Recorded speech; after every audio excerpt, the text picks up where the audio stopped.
Ottapalam മനുശ്ശേരിയിൽ CPM local committee അംഗം ജനീഷിനെ ഗുരുതരമായി പരിക്കേറ്റ നിലയിൽ കണ്ടെത്തി.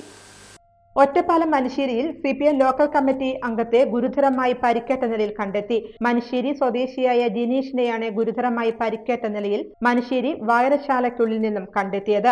മർദ്ദനമേറ്റതാകാമെന്നാണ് പ്രാഥമിക നിഗമനം. ഒറ്റപ്പാലം പോലീസ് സ്ഥലത്തെത്തി ഇൻക്വസ്റ്റ് നടത്തി. ജനീഷിനെ വാണിയംകുളത്തെ സ്വകാര്യ ആശുപത്രിയിൽ എത്തിച്ചെങ്കിലും പരിക്കുകളുടെ ഗുരുതരാവസ്ഥ കണക്കിലെടുത്ത് തൃശൂരിലെ സ്വകാര്യ ആശുപത്രിയിലേക്ക് മാറ്റി. പോലീസ് അന്വേഷണം ആരംഭിച്ചു.